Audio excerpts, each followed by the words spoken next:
তো আমরা বর্তমান সময় যেখানে বাংলাদেশকে আমরা একটি উন্নত রাষ্ট্র করার জন্য কাজ করছি, একই সাথে আমাদের যে আধুনিক বর্জ্য ব্যবস্থাপনা যেটি নিশ্চিত করা দরকার মানুষের জীবনমান উন্নয়ন এবং পরিবেশগত এবং স্বাস্থ্যগত ঝুঁকি নিশ্চিত করার জন্য, কিন্তু সেইভাবে কিন্তু আমরা বাংলাদেশে বর্জ্য ব্যবস্থাপনা গড়ে তুলতে পারিনি। প্রতিদিন বাংলাদেশে কিন্তু প্রায় 25 বিলিয়ন আপনার বর্জ্য যেগুলো উৎপন্ন হচ্ছে, অর্থাৎ পার মাথা পিছু যদি আমরা ধরি প্রায় 160 গ্রামের বেশি প্রত্যেকটা ব্যক্তির মাথা পিছু এই বর্জ্যটা পড়ে।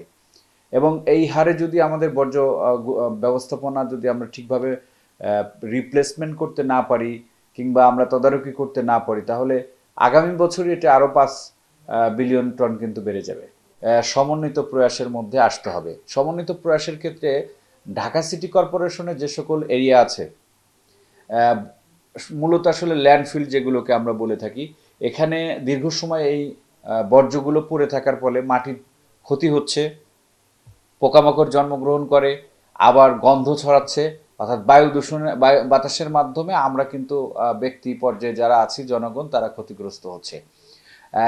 আর এটার একটা বড় কারণ আরেকটা যেটা, সেটি হচ্ছে যে আমাদের পর্যাপ্ত জায়গা নেই। আমরা বর্জ্য যেখানে রাখবো সেই জায়গাটা ঢাকা শহরে নাই।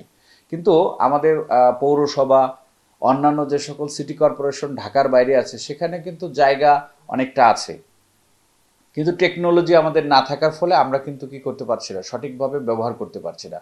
আমি দুইটা এ বিষয়ে আমরা সবুজ আন্দোলনের পক্ষ থেকে যে প্রস্তাবনাটা দিতে চাই সেটি হচ্ছে, আমরা শুধুমাত্র বিগত সরকার যখন ক্ষমতায় ছিল তারা অনেকগুলো প্রকল্প নিয়েছিল, সেখানে দুর্নীতি হয়েছে নিঃসন্দেহে।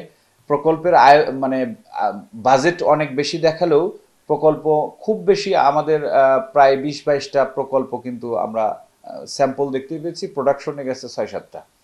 কিন্তু এটি আসলে যেভাবে আমরা বাজেট গেছে সেই অনুযায়ী কিন্তু আমাদের কলকারখানা অর্থাৎ পুনরায় ব্যবহার করার জন্য যে পৌরসভাতে বর্জ্য ব্যবস্থাপনার যে আধুনিক পদ্ধতি গড়ে তোলা হয়েছিল সেগুলো কিন্তু এখন মুখ থুবড়ে পড়েছে এই প্রকল্পগুলো। তো এক্ষেত্রে আমরা যেটা বলতে চাই যে আসলে আধুনিক ব্যবস্থাপনা তৈরি করার ক্ষেত্রে সরকারের পাশাপাশি যে সকল বেসরকারি প্রতিষ্ঠানগুলো আছে এবং যারা তরুণ প্রজন্মের যারা এই ক্ষেত্রে উদ্যোক্তা হওয়ার সম্ভাবনা আছে, তাদেরকে কিন্তু করা উচিত, সুযোগ দেওয়া উচিত এবং তাদেরকে সহজ শর্তে লোন সুবিধা নিশ্চিত করা উচিত। সহজ শর্তে যদি লোন সুবিধা নিশ্চিত করা যায় এবং তাদের কর্মপরিবেশ যদি নিশ্চিত করা যায়, আমার মনে হয় যে আমাদের প্রায় 50 ভাগ বর্জ্য ব্যবস্থাপনা আমাদের কিন্তু রিডিউস করা সম্ভব।